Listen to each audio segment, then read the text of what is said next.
with the fourth session called Integrating Behavioral Factors in Energy Modeling. And I'm thrilled to welcome to the stage respected moderator, Dr. David Ford, an associate professor at the University of New Brunswick.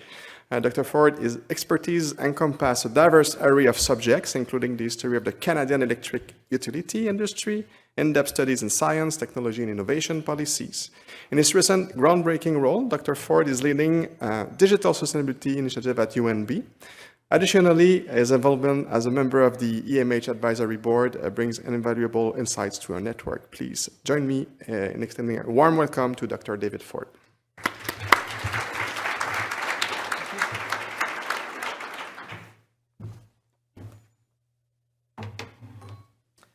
Okay, I'd like to call up I think we've got two speakers in the audience, Jai and Elizaveta.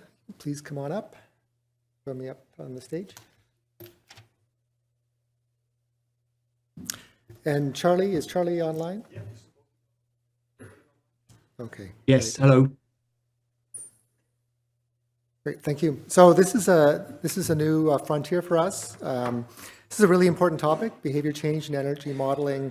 A number of speakers from NRCan and NERC spoke about the importance of technological change and regulatory change, and I'm glad they also spoke about behavior change, so that's great. But I think this is an understudied topic in the literature, both peer-reviewed and gray literature, and also something that we haven't had in this forum before. I can't recall it being on the agenda the last 2 or 3 forums, and also with the precursor organization as well. So really glad you've included this in the program. We've got 3 speakers to help us understand this topic. The first speaker is Charlie Wilson, Professor of Energy and Climate Change and Energy Program Lead at University of Oxford. Jai Hunter-Hill, PhD candidate at Carnegie Mellon University. And Elizaveta Kazatsova, who is the lead energy economy modeler with ESMEA. And without any further ado, maybe I'm going to turn it over to Charlie to begin.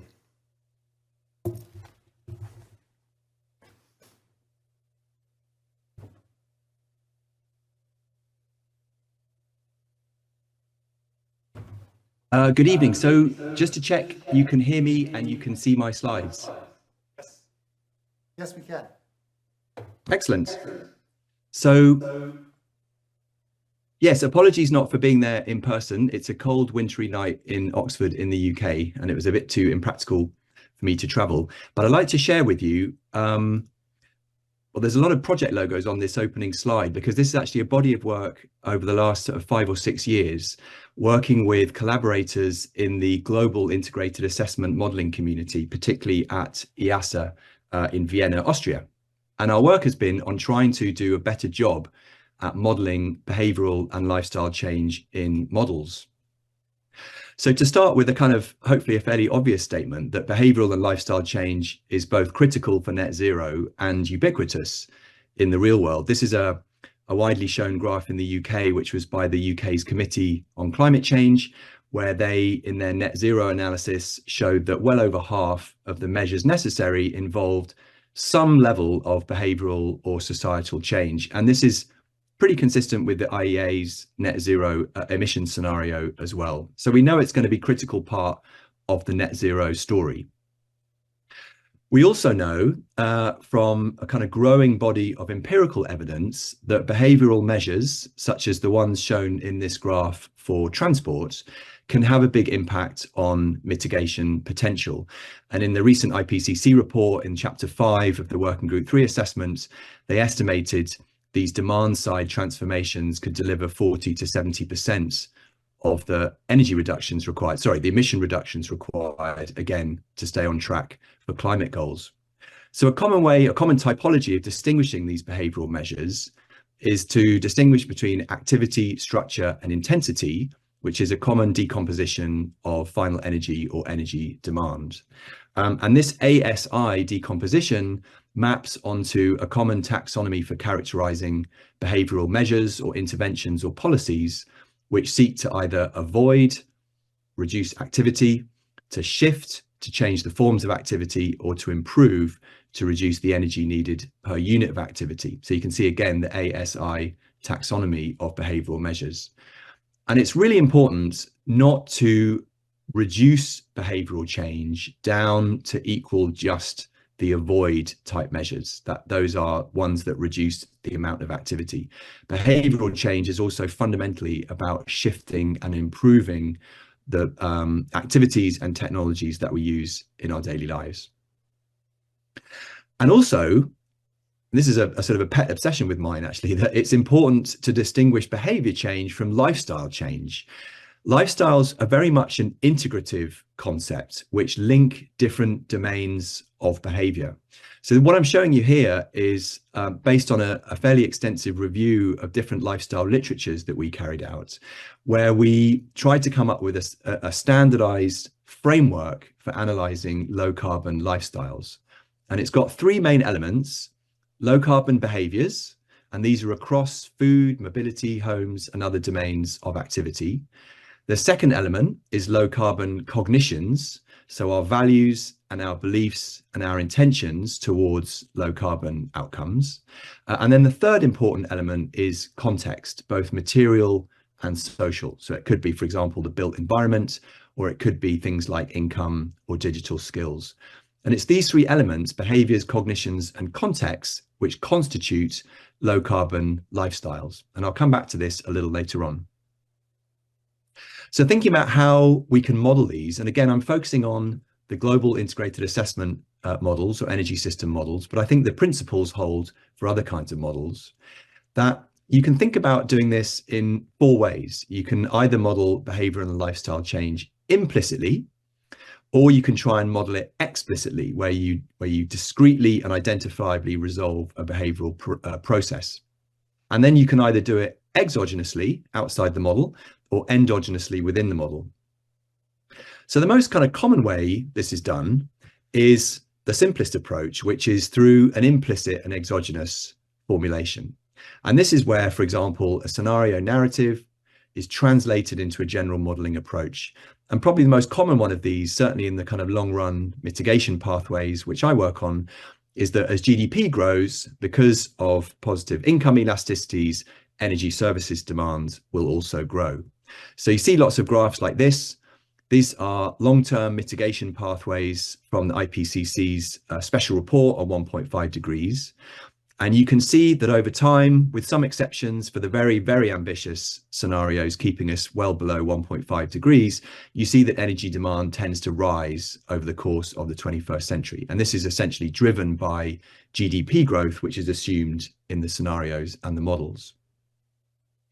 There's also endogenous ways of capturing behavioral phenomena, which are where the behavioral phenomena are kind of implicit within a broader mechanism. So the most common one of these, I think, is the assumption that households adopt lowest life cycle cost technologies available for a given service. So kind of very common type of assumption in many of the more techno-economic energy models that we use.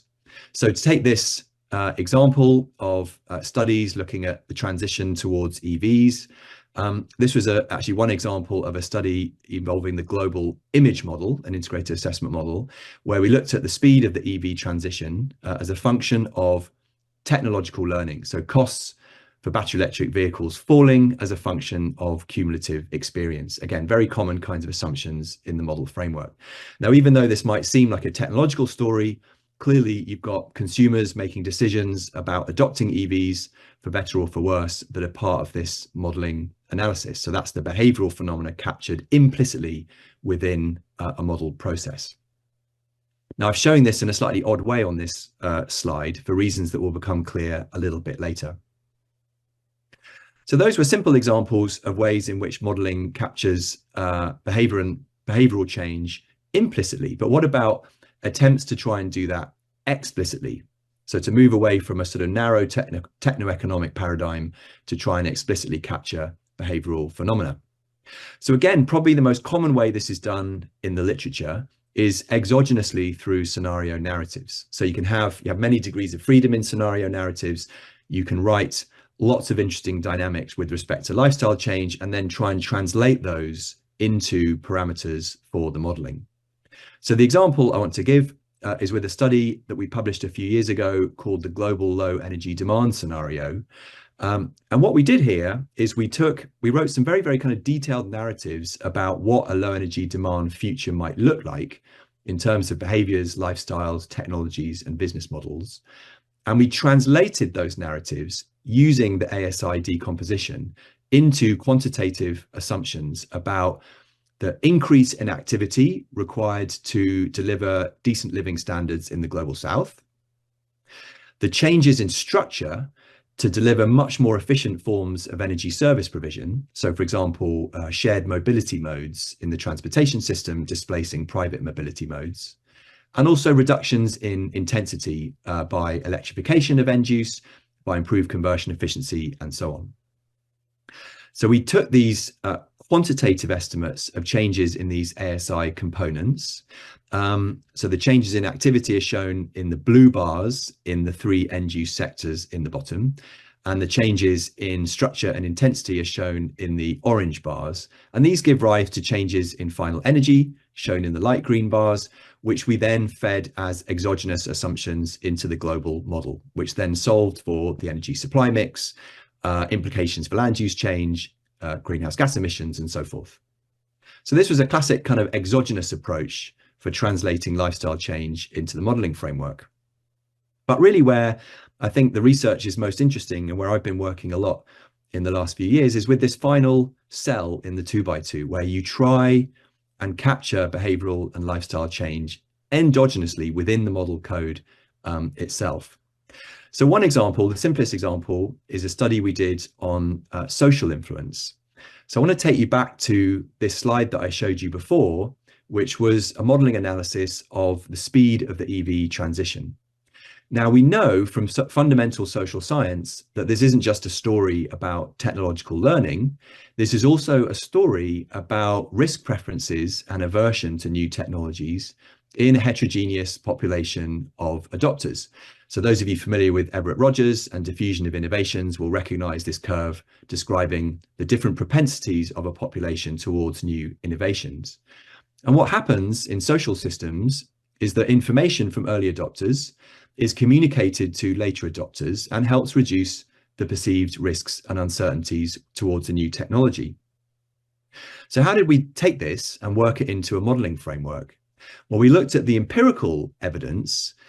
We looked, in fact, at over 25 different empirical studies of the strength of social influence on vehicle choice. And we ran a meta-analysis, a statistical technique for pulling out a robust effect size that could be generalizable.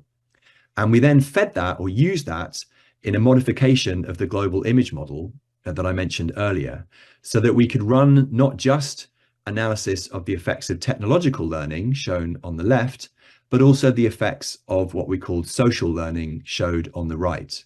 In other words, the cost of electric vehicles fall as cumulative experience manufacturing those technologies grows, but also the social cost of transitioning to electric vehicle falls as more and more people communicate their positive experiences of using EVs. The result being you see a faster EV transition. And I would say you see this in a model which captures real world social phenomena much more realistically. So then to come back to the 2x2, the holy grail of the sort of explicit and endogenous representation is not just with a specific process like social influence, but with low carbon lifestyles as a concept overall. This is what I've been working on recently, particularly with my colleague Hazel Pettifor here at Oxford. And so we started with, as I said, an extensive literature review where we developed this fairly simple analytical framework for characterizing low carbon lifestyles as a function of, remember, behaviors, cognitions, and contexts. And then we use this framework to go to the empirical evidence. We took large-scale social survey data from 4 countries worldwide with over 16,000 observations. And we use measures of low carbon behaviors, cognitions, and contexts to run some statistical analysis to identify some clusters or some types, which we call our 4 lifestyle types shown here on the right. We then used some global data sets, so way beyond the 4 countries which we did our detailed empirical analysis for, to extrapolate these lifestyle types to the general population worldwide, accounting for variation in, for example, development stage between countries, and so forth. We took this empirical analysis and embedded it in something we called the life model. So you can see here on the life model, you've got these 4 clusters or lifestyle types, which vary on the x-axis in terms of the strength of their low carbon cognitions. For example, how concerned they are about climate change. They vary on the y-axis in terms of the propensities towards low carbon behaviors. For example, energy efficient retrofits or active travel modes and so on. And then within each of those 4 clusters, the variation is explained by the contexts in which those lifestyle types find themselves. Do they live near physical infrastructure enabling them to travel using active or public modes, for example? And do they have rising incomes or rising skills? So these are the 4 lifestyle types in the life model. And what we could also do then is to capture 3 different mechanisms by which low carbon lifestyles actually change. So the top one is that if context shifts, then lifestyles can change. So the example I gave earlier of if there's new, let's say, cycling infrastructure built near my house, which enables me to cycle to work safely, then maybe I start using my bike rather than using a car. This is a context-enabled lifestyle shift. The second one is the sort of classic one, if you like, the assumption that as low carbon cognitions strengthen, we become more concerned about climate change or the biosphere, then we're more likely to engage in low carbon behaviors. But also there's a kind of return loop in that the more experience we have of low carbon behaviors, the more that helps strengthen our favorable impressions of them and therefore our low carbon cognitions. So all these 3 processes are enshrined within our life model. Now, the life model itself is a sort of standalone thing that we publish separately with all open access data. But what we did next was to couple the life model to essentially create an endogenous representation of lifestyle change in a global integrated assessment framework. So here's the sort of simple schematic. So on the top left, you have the life model with its 4 lifestyle types of varying cognitions and behaviors. We take from the life model propensities towards low carbon behaviors for each of these 4 lifestyle types. And this then modifies the equations in the integrated assessment model that simulate some behavioral phenomenon. For example, the cost minimizing adoption of a low carbon technology like an electric vehicle. The model then does its thing and it generates in that particular time step changes in final energy or in specific low carbon behaviors, which then are fed back into the life model to modify where those 4 lifestyle types sit. And you can see if you compare the life model at T0 on the left with the life model at T1 on the right, you can see not just that the 4 clusters are moving towards the upper right, but also that the size of the more low carbon lifestyle types is growing, those on the top right. And this is a result of endogenous processes captured in the global model. And so on and so on. So through the various time steps of the model simulation. And the important thing to emphasize here is that the first order effect which we expect to see is the techno-economic and other processes which are represented within the global integrated assessment model. All that the life model doing is modifying these to create this endogenous simulation of what happens to lifestyles alongside the techno-economic processes themselves. So we expect the lifestyle changes to be a second order effect. So we implemented this in a particular model called the Message IX Buildings model. So we focused on buildings initially, and particularly residential space heating as our demonstration case. We created 3 scenarios. So the SSP2 is the central kind of global social and economic scenario used in the global mitigation analysis. We created a second scenario where we did the soft coupling with our life model to introduce low carbon lifestyle heterogeneity. And then we did a test run where we created an artificial strengthening of values, low carbon values, to see the effect that that would have in the endogenous formulation. And this is what we found in terms of results. So this these 2 panels are showing the base run, if you like, the SSP2 scenario. The top panel is showing improve type behaviors. So this is the adoption of advanced energy efficiency retrofits, solar renewables on the roof, solar PV and so on, and also high efficiency new construction. So you can see under this kind of baseline scenario, some adoption of these low carbon behaviors.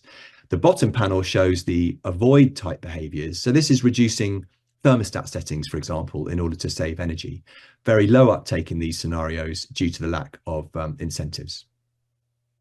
So then when we couple the message model with the life model, you see the effect of introducing this lifestyle heterogeneity. So in the top right panel, for the improved type behaviors, you see there's a wide variation in adoption of these high efficiency retrofit measures between the green and the blue, which are the more engaged types, and the purple and the gray, which are the more disengaged types. And this is important because it reveals heterogeneity and therefore inequality risks, which policy needs to be aware of. Then finally, we did this extra scenario where we strengthen values, and you can see the effect of strengthening values or strengthening low carbon cognitions is on the top right-hand panel to bring the more disengaged lifestyle types up closer to the level of the more engaged lifestyle types. In other words, broader, if you like, social learning around the importance of climate action and low carbon cognitions is an important mitigant for the risk of inequality when lifestyles are taken into account. You also see in the bottom right panel that the sort of avoid type measures of thermostat setting and so on become much more attractive to the more disengaged lifestyle types under this strengthened values scenario. And the aggregate effect of these lifestyle heterogeneity and these lifestyle effects is to reduce total final energy by an additional 8%. So, marginal, but non-trivial. So by way of conclusion, I'd argue that lifestyle change is both an important and also an inescapable aspect of net zero pathways. And so modeling is both necessary and insightful, and there are many different ways of doing it. And I'll just leave you with this sort of final slide, which is each of the 4 ways of tackling behavior and lifestyle change in models that I spoke about during my talk. So I'll stop there, and I look forward to questions at the end.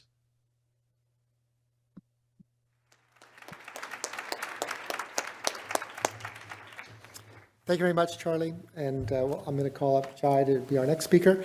But let me remind you about Mentimeter. Maybe you're going to forget about some of the questions you've got for the first presentation. So if you want to enter those questions or comments now, they'll be ready to go when we have our discussion section. Good afternoon, everyone. Great to be here. The title of this research presentation is What Can Energy Consumption Behavior Say About LIHEAP Program Participants? My name is Jai. I'm a PhD student, second-year PhD student at Carnegie Mellon University, advised by Dr. Destiny Knock. And I think this work is very interesting to the research that was just presented because I'll be discussing the behavioral components for people who have the least. So, often models look at averages, and what can we say about those who are very disadvantaged? So a quote that my advisor often states is that electricity started off as a luxury good, and with energy transition, it's now becoming a necessity for most of life's services. And this really hits home, especially for low-income communities, where, research and broadly, the considerations that we take for this energy transition need to be complexified. So to jump right into it, what is LIHEAP? So LIHEAP is the Low Income Housing Energy Assistance Program in the United States. It is a state-administered federal block grant aimed at, quote, assisting low-income households in meeting their immediate home energy needs. The recent data shows that it serves about 5.7 million households annually, with 3.4 billion provided for heating assistance alone. Regular funding is application-based, with one-time funds being applied during a heating season. And this is important because the heating season is split between cooling and heating, and so those funds are one-time grants that are applied directly to people's energy bills during those specific seasons. And one other component of the funding is that it's equation-based and dependent on income and household size. And so you can imagine that if you are a household that makes, say, $80,000 in the US and you have 10 children, you may be eligible for LIHEAP as compared to a household that makes $15,000 and has 1 child. So it's dynamic in that way. Energy poverty discussions within the United States, still to this day, still predominantly focus on energy burden, which is a measure of cost and expenditure concerns. So on the left, we have a graph of the a plot of the United States where the dark orange states are counties are the counties with individuals with the highest energy burden, and the threshold that's mentioned there is 6%. But one of the challenges with that is it doesn't include behavior, because energy burden is on an annual measure. So I'll get into one of the energy burden as a concept and the limitations there. So the first is that when you look at the literature, energy burden under 11% represents what is considered a moderate state of energy insecurity. But when you look at the literature, that range varies from 4.3% to 10.9%. And so what that means is that dependent on what threshold is chosen, who is impacted or who is not impacted, who is at risk, who is not at risk, changes. And so that limitation kind of moves the needle a little bit more towards why we need to understand behavior. The second component is energy limiting behavior, and this is research that came out of the lab, which is defined as a household's inability or unwillingness to consume enough energy to reach a desired level of comfort. So you may have a household that is restricting energy consumption such that they are under an 11% burden, so they wouldn't necessarily be flagged as high risk, but their house could be at, I'm gonna I have to say it in Celsius. Oh gosh, I don't know, 43 degrees Fahrenheit. Very, very near freezing, right? And so the conditions of a household may not be good, even though they may not necessarily be burden. So that pushes us into this broader focus of there are many things that you need to pay before you get your energy bill. And this plot here, which is courtesy of one of our data providers, really captures this. So at least with the United States, an example would be gross income, you're starting at an energy burden of 4.3%. But after all of the expenditures, many of which are very necessary, you could go up to about 32.2%. And so you can imagine for an income restricted household, 32.2% could be a massive amount when you're considering food and other critical services. So then that pushes us into what I'm considering a more multidimensional framework for analyzing energy insecurity broadly, which includes this question of energy burden, but also expands it as the intersection of housing quality and behavioral coping strategies. And that's where we get this question of energy consumption behavior and behavioral analysis. So the EIA, which is the Energy Information Administration in the United States, uses a very similar framework when quantifying energy insecurity within their data. And from their data, what we find is about 34 million US households experience some form of energy insecurity. And rates increase upwards of 45% for those in low-income households. So that means that folks who report experiencing one of these three outcomes, right? So I have poor insulation in my home, for example, or I have very low income and I'm not able to meet my energy bills. Or on the behavioral side, I restrict my energy consumption to a level at which I don't actually feel safe in my own home, but it helps me meet, my financial restrictions. Energy insecurity also has been found in the literature to correlate with adverse health and social outcomes. And so you can imagine for, the 34 million people in the United States experiencing some version of energy insecurity, what does it say about their health outcomes at home, which should be the safest place that you're in? And then finally, at least within the United States in the Biden administration, the Federal Justice Initiative, 40 Initiative, which is really looking at integrating equity and other components towards assessing energy infrastructure design, because a lot, at least with the United States, energy infrastructure, broadly infrastructure has been integrated with a lot of kind of social harms. And so what does it mean to not only transition, but do it in a just way? And so that really brings us to our research question, which is, what is the effect of low-income home energy assistance program, LIHEAP, funding on recipients' households' energy consumption behavior? And how do these shifts in consumption behavior shed insight into policy opportunities to address the potential inequities of residential electrification? And so our research area focus is in the Mid-Atlantic region, it's quite a large region. And to describe our method, we process data to combine LIHEAP data, so we were able to work with the region's LIHEAP provider, daily energy consumption data from the utility for electricity and natural gas, and demographic data both at the household level and then at the census tract level. We estimated the cumulative average treatment effect, and I'll get into the specific method that we used, and then also the group average treatment effect to really be able to see, for overall between electricity and gas households, what is the effect of LIHEAP, and then also at a time level, is there heterogeneity in the effect? So the method we used was differences in differences and with multiple treatment periods by Callaway and Santana. And what you see here in equation 1 is the weighted average for the overall cumulative average effect. So the W sub G is a weight. In this case, we use a W robust rate, which is you can choose and vary within the model. And G corresponds to the treatment group. And in this case, for a lot of what you'll see, it's quarterly. So we're looking at October through December and then January through March. And then the second equation focuses on the group average treatment effect, which is more of the traditional diff and diff that you would see where it's the difference, before and after treatment minus the before and after treatment for the control group. But that is going to be performed on each of the individual, actually I'm going to speed over to here and then come back to the other one.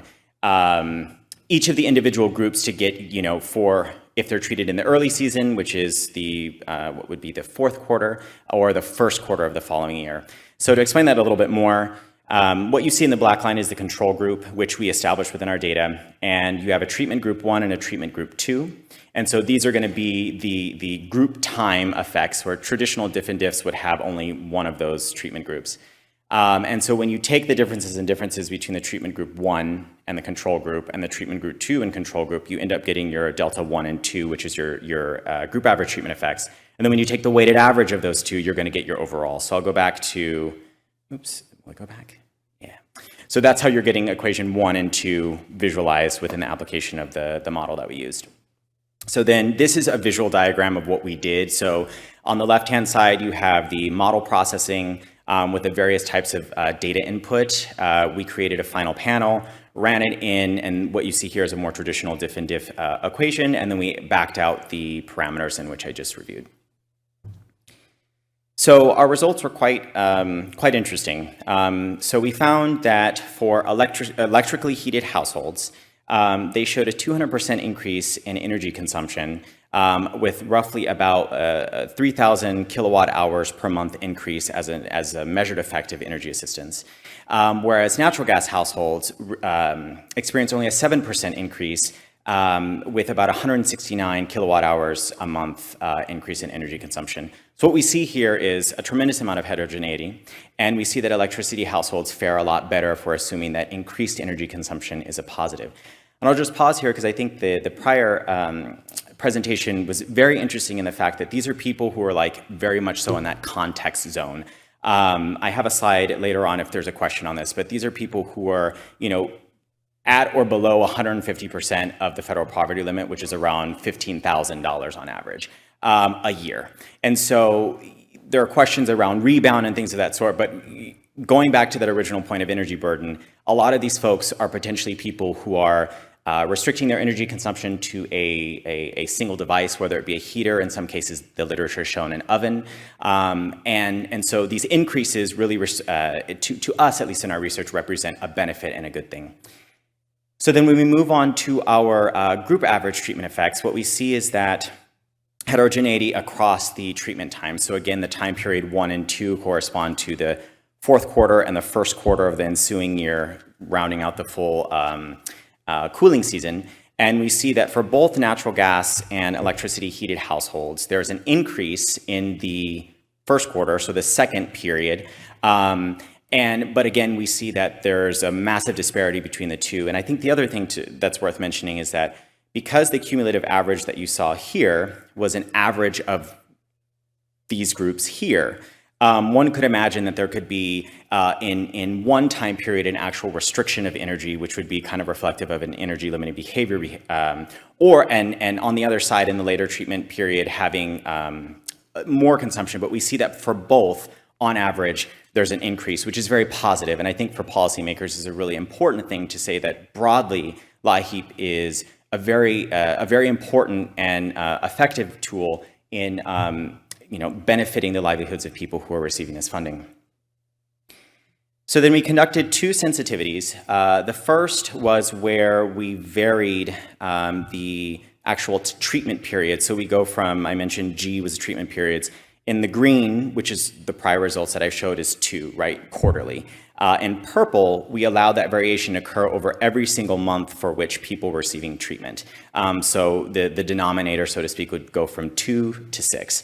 And this is really allowing us to allow for greater heterogeneity and to essentially kind of restrict any one season from playing too large of a role, at least within the green case. And what we do see is that natural gas households are far more sensitive to the changing in treatment timing, at least the way we analyze it. So you see that actually you go from green to purple, where you go from grouped to monthly, you actually are showing for natural gas households a restriction in energy consumption, whereas for electricity households, you do see a slight reduction, but it's still quite positive.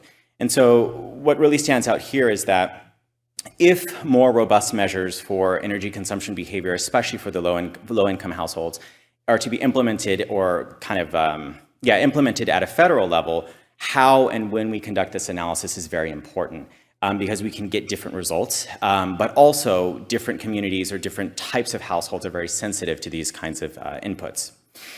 So then the second robustness check that we did was about controls. And really what this grounds in is a question of information. So as I stated, this is a federal program that is run by states, and different organizations will have access to different levels of information. And this is a bit complex here, so if there's more questions on this, I'm happy to go through it. But essentially what we did was we changed our controls to try to see, can we vary our measurements of effect based upon the quality or the type of information that we have? So at least for electricity households, the base case, which is very similar to the results that I showed prior for the overall treatment effect, controlled on strictly census median income and census tract itself.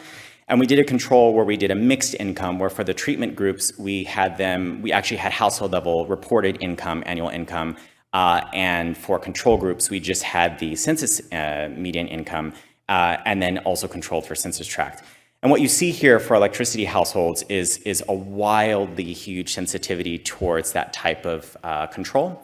And in the robust measures, namely where the parallel trends is held in green, you see that electricity households with the sensitivity controls show a decrease, but where parallel trends are held for the base case, it's around the 3,000 that I showed a little bit earlier. And this is really important, again, for policy makers when we talk about data acquisition, data sharing, data quality, can really affect how we interpret the benefit of these different programs. So that kind of sums this up here. And then we did the same analysis for gas households where the control in the base case was looking at that mixed income case, and we did it on the sensitivity, strictly looking at the census median case for everyone, and we see it's quite different, right? So net positive over all the cases, whether parallel trends or not are held, but the magnitude changes quite a bit in the sensitivity case. And so overall, between the two, what we can say is that electricity households look to seem to be consuming more.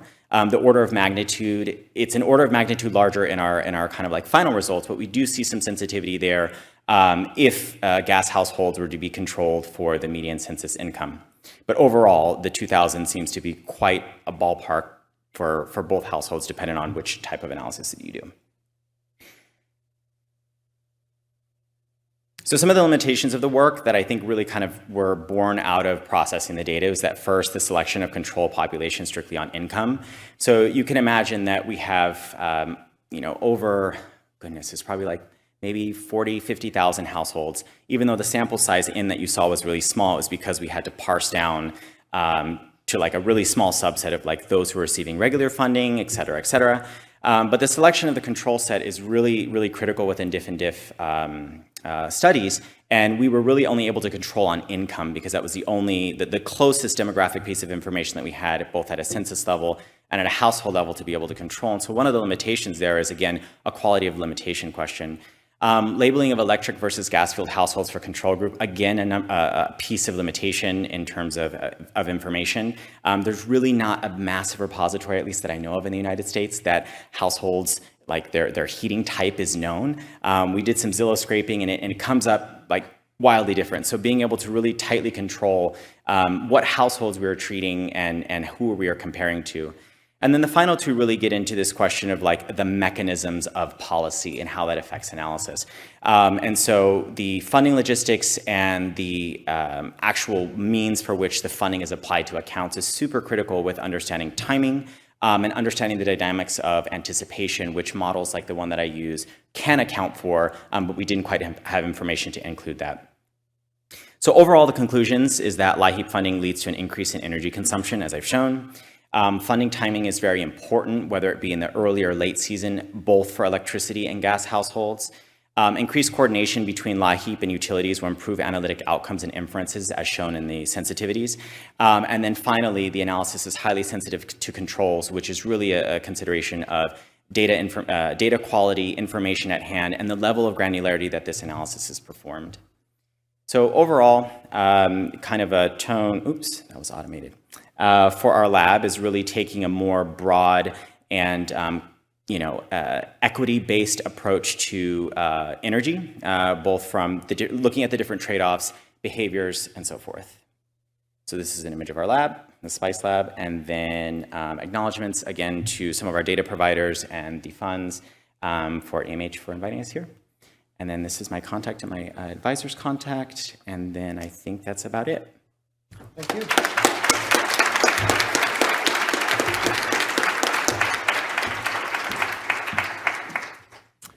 That was excellent, Jai. Thanks very much for that. Elizaveta, would you like to come up? Thank you, David. I want to thank EMH for the invitation to present some of our models. Okay, so my presentation will be about the model. We will be looking less in depth into the behavioral decisions, more rational decisions, but what we want to do is to see the effect of different parameters and to isolate their effect on the decision of consumers in adoption of distributed renewable generation.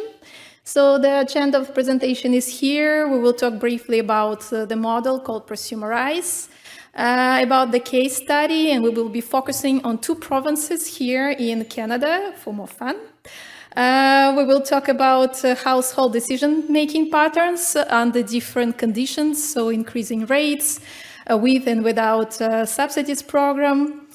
We will talk about barriers. Here we will focus on affordability, and we will conclude with a few takeaways. So we have our jurisdiction, a country or a province focusing on some specific energy transition strategy. This strategy will typically be translated in terms of different policies. So we will see, for example, the implementation, deployment of different capacities that will result in an increase of tariffs, variable rates, and fixed charges. We can have subsidies for adoption of different technologies, different connection schemes for renewable generation. For example, before it was a feed-in tariff, now we have net metering, and we are moving forward to different connection schemes.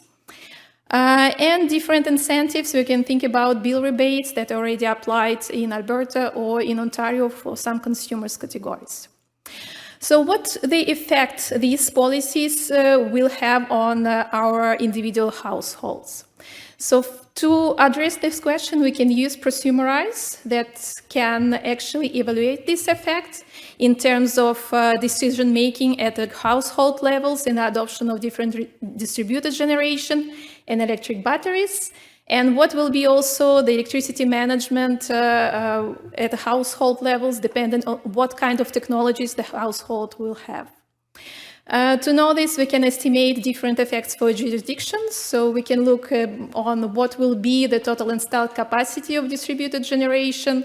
Will it significantly or not decrease electricity consumption from the external grid, because people will tend to produce their electricity and consume it instead of consuming electricity from the grid? Will it create some particular peaks during the day? Carbon savings, we will be looking at how it will affect electricity affordability, because there will be people who cannot afford the deployment and they will still consume and pay bills to the utility. And the potential for disconnection. So in some regions, we are interested to look if there is a possibility to disconnect, if there are some risks for households that can tend to disconnect. So knowing all of this, we can actually evaluate, is the policy have the positive effect on our households? Is it a positive effect at the level of a jurisdiction? And then if needed, the policies may be adjusted in the way to trigger some specific behavior of a household, which will be less risky for the grid, for the utility, and more beneficial, for example, for energy transition. So what is Prosumerize? Prosumerize actually is a multi-agent energy model where we can have different households spread in a jurisdiction. So each household is an agent with the embedded strategic decision and the power dispatch optimization model that will actually optimize the investment in renewable energy sources and then also optimize the electricity management of the production and consumption at the level of each household. So this model at the level of each agent will allow us to see how our consumer may evolve from now to typically 2050. So we're looking on a long-term horizon. We would like to know if our consumer will tend more likely to remain conventional consumer, or it will tend to invest in renewable generation, then install electric battery, and then in some critical conditions and sensitive locations, let's say under specific conditions, it could tend to disconnect. We will talk about this briefly at the end, so we will focus most on the second and the third option. So if we look inside the model, very simplified, the decisions are driven by the objective function, which will tend to minimize the total cost of the investment in renewable generation, the operation, meaning the maintenance, replacement during this long-term period, and also the bill that consumer household will continue to pay to the electricity grid if it will remain connected. Now to the fun part. Let's look on our case. Today, we will be looking on several households in Alberta and Ontario. So the reason behind the selection of these different locations, it's not only to represent different households in the dense areas, but also select some households in the remote regions where the behavior can be different because of the different temperatures, so different consumptions, different conditions, different solar radiation, and so on. So a few points how these locations are different. So as I said already, their electricity consumption will be different everywhere due to mainly temperatures. Solar radiation will vary, sometimes very significantly, and just to remind you that Alberta will have actually the higher potential of PV generation than Ontario. Electricity tariffs, variable rates, and charges will be different in both jurisdictions. And the interesting point that in Ontario also distribution charges will be different for each of these locations. We will be looking on a specific impact of the clean electricity regulation on the adoption of different renewable sources here. So the impact of the clean electricity regulation is expected to be different in different provinces. Let's do the focus on electricity load in different households and the rates. So on the left, you can see just the representative profiles during the colder periods for two type of households. They are both single detached. So the yellow one is a household heating with all electricity. The specifics of this household is that the peak is usually falling during the morning period, while for the household heating the gas, the electricity peak consumption usually falls during the evening. So this particular interesting point can actually trigger different results in adoption of renewable generation. And on the right side, here are our projections on how variable rates may evolve from now to 2050 under clean electricity regulation. On the left side for Ontario, on the right side for Alberta, so you can see Alberta will be much more affected by the regulation. And this, I will not go in details here, it's just a sneak peek for tomorrow morning presentation, which will be given by my colleague from SMEA. She will be talking more about the impact of regulation on different provinces. Okay, so let's go towards the results. So here are two maps, both Ontario, both 2050. On the left side, under net metering, and on the right side, no net metering, so just to show you what is the effect of some rewarding program that may be important for the adoption of the technologies. So these are results for the household using gas for heating. So if you remember, the peak will drop, will be during the evening. You can see here that the adoption is completely different. So the net metering will incite household to deploy larger PV capacities to inject back to the grid and to get credits for the next billing period.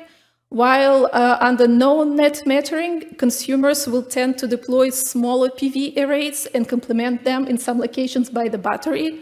So actually they can store electricity and use it during their peak demand.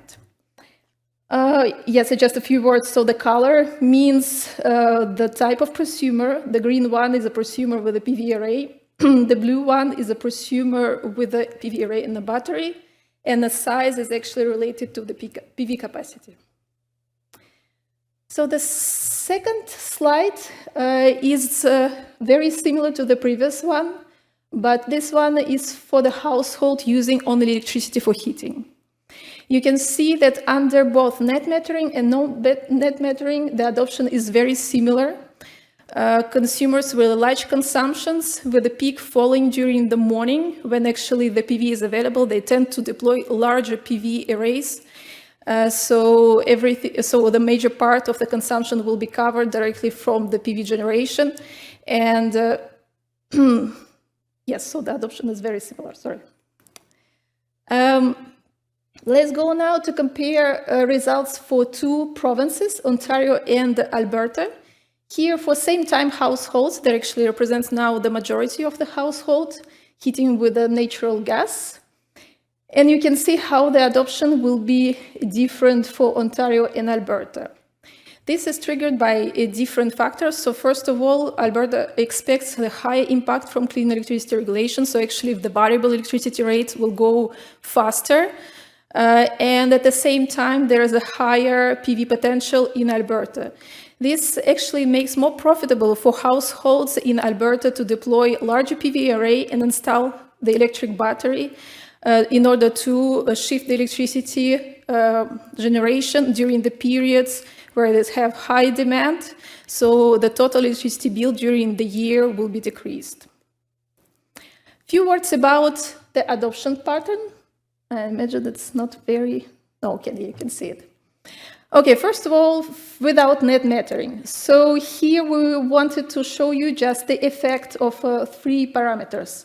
The consumption on the bottom, from the left to the right, it increases, and the variable rates and fixed charges that will increase from bottom to the top.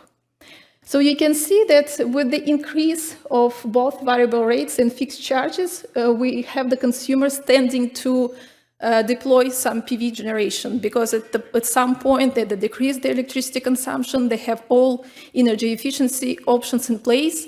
The next step is to become actually the prosumer. So they will move progressively from the prosumer with the PV array towards the prosumer with the PV array and the electric battery. The interesting part here is that somewhere when you have high variable rates and high fixed charges, but still not very high consumption, there will be some decision-making area where the consumers may tend to disconnect. There is some technologies that allows this, commercialized in Europe, could come here, so it's not the ultimate threat, but it can happen. And here is the effect of decision-making with the net metering. So you can see that threat of the off-grid consumers completely disappear, because we have, under current conditions of net metering and the costs and operation of our seasonal storage, it's no longer interesting actually to go off-grid. However, at the same time, we can see that the decision area of consumers where we have NPV array and electric battery shrinks. So maybe it's less threatening, no off-grid consumers, but less electric battery as well, meaning that they will rely more on the electric grid. Here we will not show the results for this, but it's important to mention that actually time of use at time of level of use may be helpful to stimulate some particular behavior in adoption of technologies and actually make this area of the advanced consumer with a PV array and an electric battery larger. Let's talk very briefly about affordability as one of the barriers in adoption. So this can be very important and very decisive in terms of adoption of the distributed generation by different consumers. And you can see that for more ambitious and then more costly adoption, as we saw, for example, for Alberta, larger PV arrays with electric batteries, it may present larger barrier in the adoption of distributed generation. So less than half of households, single detached, for example, in Calgary, could afford actually to install the setup of a PV plus electric battery, what we saw in the previous slides. While in Toronto, is only 24 households who cannot afford this. The emergence of prosumers and massive emergence of prosumers, then they will decrease their consumption from the external grid, will actually lead to some unjust bill distribution. The consumption from the grid and the bill, the annual bill can be decreased, can be 50% less actually than the electricity bill of the simple consumer, who will be forced to consume all electricity from the grid. And this will lead to some questions to the decision makers how to design the subsidies. So will it be the specific subsidies to help modest income households to become prosumers, or it will be the subsidies helping them to pay their electricity bills? And a few takeaways here. So the first of all, decision of households for adoption of distributed generation is very dependent on the behavior of the electricity they use at home. So what is the load profile, where the peak falls, how they consume the electricity, and also specific conditions related to household locations, and there's also the effect of policies such as clean electricity regulation. There is a big importance of a rewarding program to actually trigger some desirable behavior from our households. And here, whereas a question about the importance of the specific rewarding program per province, that may be actually triggering different behavior in different provinces was suitable for this specific territory. The increase of consumers' number will increase the clean distributed capacities, but at the same time, as we saw in the previous slide, it can make electricity rates less affordable for simple consumers, for who it will be difficult to invest in a distributed generation. Sorry. Thank you. This will do for me.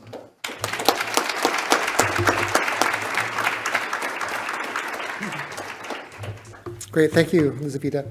Okay, now we've got some time for questions. I think we've got about 20 minutes for questions, and we've got 2 microphones. If you want to ask a question, you're welcome to come up and ask it at either of the microphones. And don't forget, we also are taking questions on Mentimeter, and I see there's a few questions that we've got here. Maybe while I have a look at those, I'll ask a couple of questions first, just from my own notes. First is for Charlie. So Charlie, it looked like the data sources for your four kinds of consumers were from the UK, China, US, and Australia. And I wondered to what extent there's geographical differences that you found in those groupings, or whether there was more similarity, like are Australians more lifestyle conscious than Americans? Can you speak to that question? Yes. Can you hear me okay? Yes, we can. Fantastic. So yes, there absolutely is variability across the 4 countries, as you might expect. The variability was sharpest between China and then the 3 OECD countries.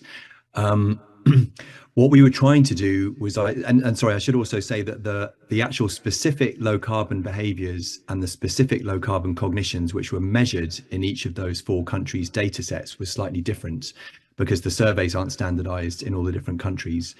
So we were taking exemplar behaviors of both the avoid, shift, and improve type behaviors in the different domains of lifestyle, so particularly homes, mobility, and food, and then using those to run the clustering. So what was interesting is that even though you might find differences in the specific behaviors or cognitions that make up a particular cluster, let's say the constrained cluster, which face material or social constraints on their capacity to engage in low carbon behaviors, the sizes of those clusters and their distribution in the overall, if you like, the overall space of low carbon behaviors and low carbon cognitions was fairly consistent across the countries. So it's a very long-winded way of answering your question, that there are differences between Australians and, for example, UK folk when it comes to low carbon lifestyles. But if you sort of go one layer up and try and generalize for lifestyle types, then actually you see fairly good consistency across those 4 countries. And that's what gave us confidence to then extrapolate those 4 lifestyle types from the 4 countries in which we had really good data to about 25, I think, countries for which we had only extrapolation data. Thank you, Charlie. Maybe if we could scroll down on the Mentimeter, I'd like to see the first few questions. And maybe we'll start over here on the microphone to my left. And please introduce yourself first. Yeah, hello, my name is Clara Casabril. I'm a project development consultant. I have a question that comes more from my personal experience for all the panelists. Whenever there's a discussion around, for instance, switching to a heat pump or switching to an electric car or using the bike more often than the car, what I notice around me is that people put a lot of emphasis on rare events that can have a major impact. For instance, a heat pump. What if we have a snowstorm and no power for 3 days? Or for switching to an electric car, what if I need to visit my family that lives 1,000 kilometers abroad? So there's a lot of emphasis put on rare events as opposed to the average. Typically for electric car, most people will use it for 50 kilometers per day, which is okay, but they will focus the decision on this 1,000 kilometer trip that they will do once in a year or every 2 years. So my question was, are you able, well, first, do you see it, the impact on behavioral choice of those rare events that people seem to put more weight on, and are you able to capture it in the modeling? Thank you. And is this for which speaker is the question for? I think it will be for Elzbieta and Charlie, maybe less so for Jay, but if you have an answer as well. Okay, Elizaveta, do you want to start us off?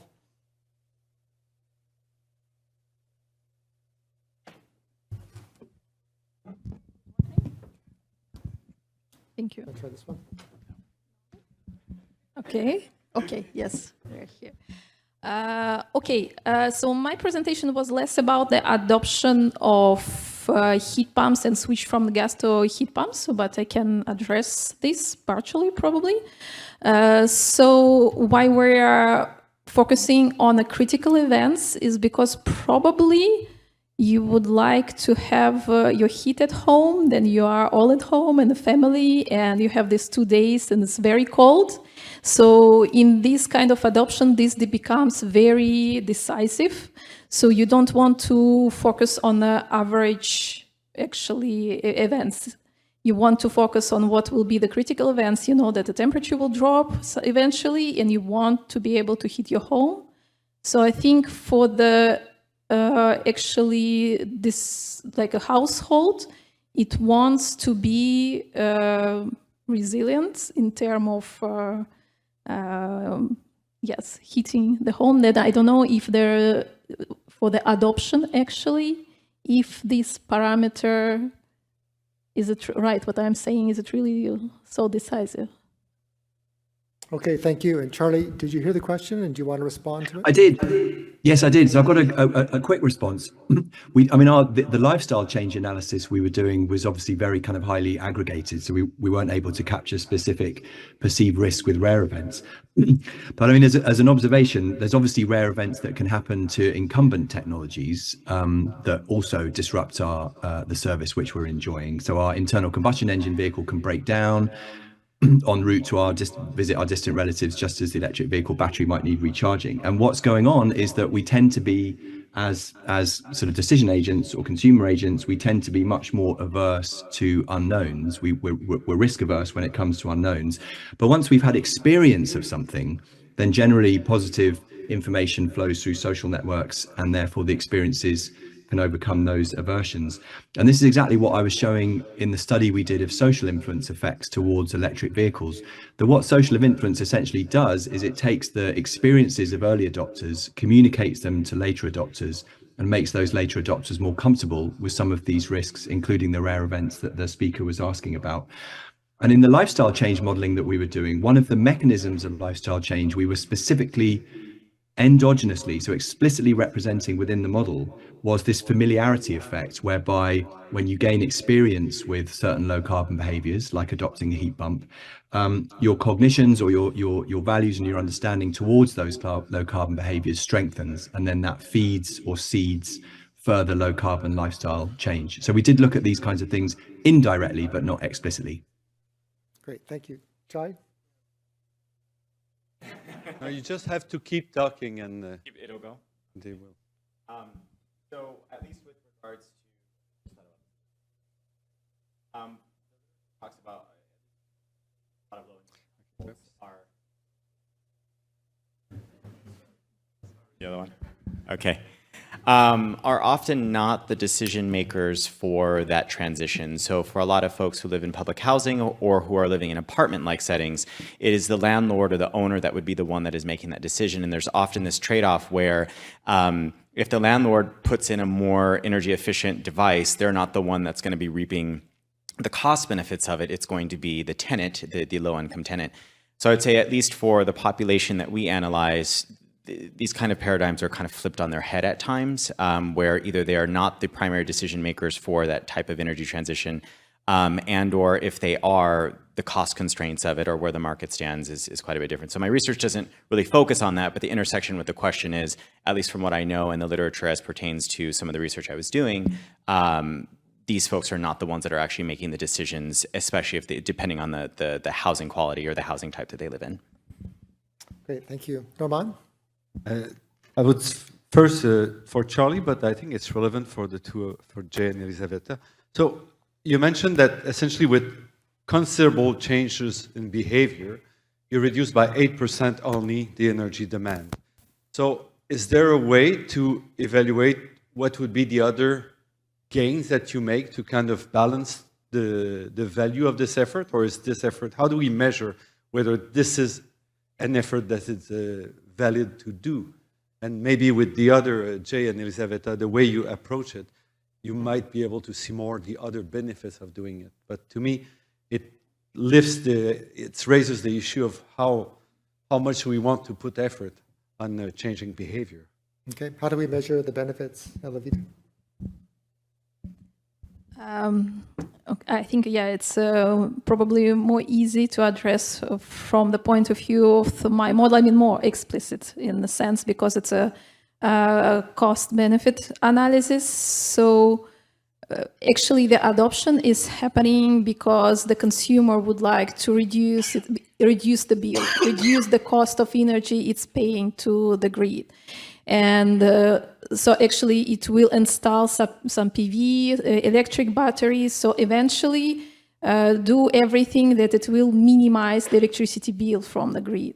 So I think here the measure is clear. Then the question is come when we start to compare wealthy household and modest income household, then the modest income household will not be able to reduce up to some extent because they do not have money to refurbish, they don't have money to install the PV, so they will be stuck with the electricity utility who will increase the rates because we have the energy transition, because it's costly, because everything is propagated then back to consumers. So, and here it's become, I think, important to consider this unjust, let's say, transition from the perspective of the households with different incomes. Yeah, so thank you.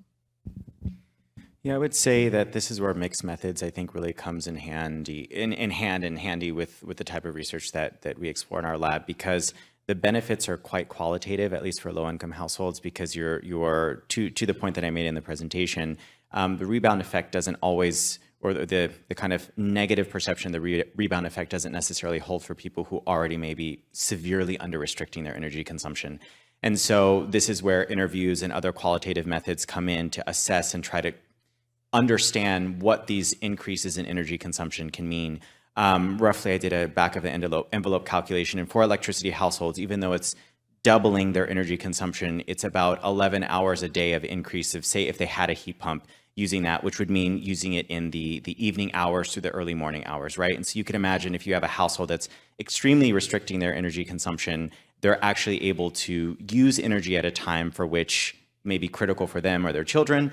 And my work we didn't have interview data for that purpose, or not for that purpose, but due to the data limitations. But these are where these kind of methods come in to try to pair these behavioral changes with quality of life outcome changes and try to understand the trade-offs, especially for low-income households are making, and especially in the United States with extreme costs of healthcare, transportation, and things of that sort, how those trade-offs are manifesting and benefiting people.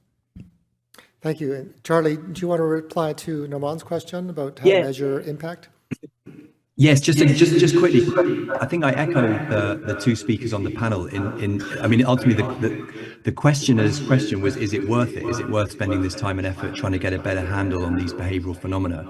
And as both the two panelists have said, it is worth it. But for one reason alone, sorry, many reasons, of which one important reason is these inequality effects, which the behavioral data in the case of Jaya's presentation and then the modeling analysis at a global scale in the case of my presentation show to be really important. The 8% reduction in energy demand that I showed in our little model experiment was not the total reduction in energy demand. It was the additional reduction in energy demand as a result of this endogenous representation of lifestyle heterogeneity. So it's this kind of second order effect that we see from capturing lifestyle change.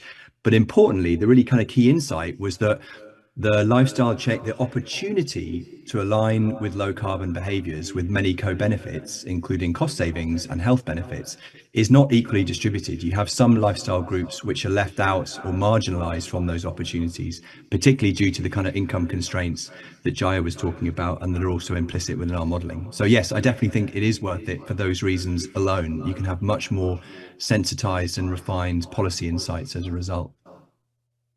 Thank you. One of the questions from the Mentimeter is, someone asked, I'd like to hear if the speakers have any comments on the other speakers' presentations. And certainly I saw some themes in all of the presentations. Equity was one of the obvious themes that stood out.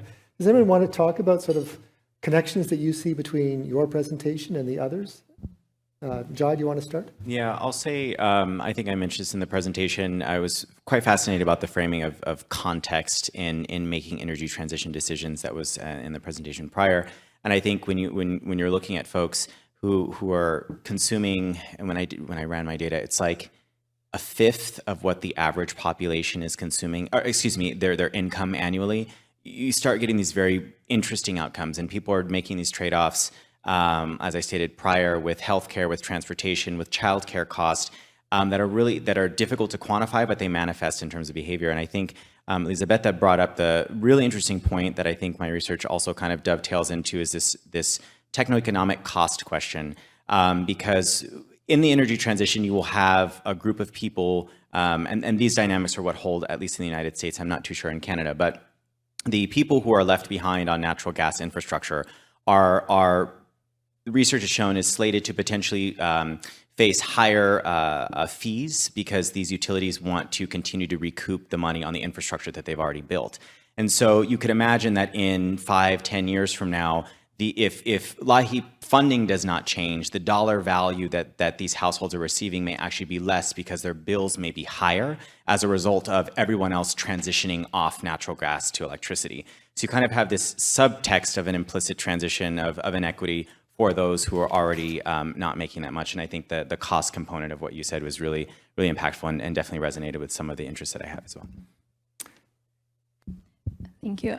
I would like to build the bridge between the presentations focused on more resiliency of energy supply, our presentations, and I think after us it will be a session and will be a presenter talking about the Toronto project. So adoption of distributed renewable generation may be actually one of the benefit to make electricity supplied more resilient, for example, for smaller jurisdictions, for cities who aim to attain some specific targets on a reduction of the consumption. So actually they will shift from the gas to electricity. At the same time, the entire jurisdiction of the country also will go to the energy transition. This may impact the electricity prices. So the consumers in these smaller cities or smaller communities, they can actually rely on their distributed generation to decrease their electricity bills, to decrease their consumption. So they can be a bit more self-sufficient. This is also stands in case of the unpredicted events, in case of the grid failure and so on. So this is actually the important point. But then, yes, still, let's not remember more modest income households who will be actually there. And for them, the solution on the subsidies and the support programs must come quite fast and progressive in order to support them in moving forward. Thank you. Charlie, over to you.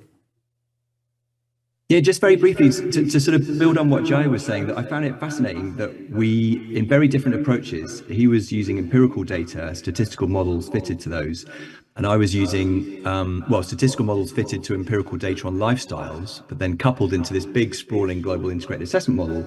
We both, these very different approaches, reached the same sort of insight around the inequality of opportunity and what happens when you remove constraints that some of these constrained groups within society face. And then obviously myself and Elisabetta were looking at what that then looks like when you go into future worlds or future pathways, in my case consistent with global 1.5 and 2 degrees C outcomes, which are being furiously debated as we speak in the Middle East. And the sort of key insight here, again, as both the panelists have said, is that climate policy risks becoming more regressive over time if it's the constrained groups, these ones facing this inequality of opportunity, who are the ones kind of left behind and then get hit by, for example, harder carbon taxes as carbon taxes rise, or a diminishing availability of subsidies in Jai's case. So I thought an interesting sort of dialogue between our three talks in that respect.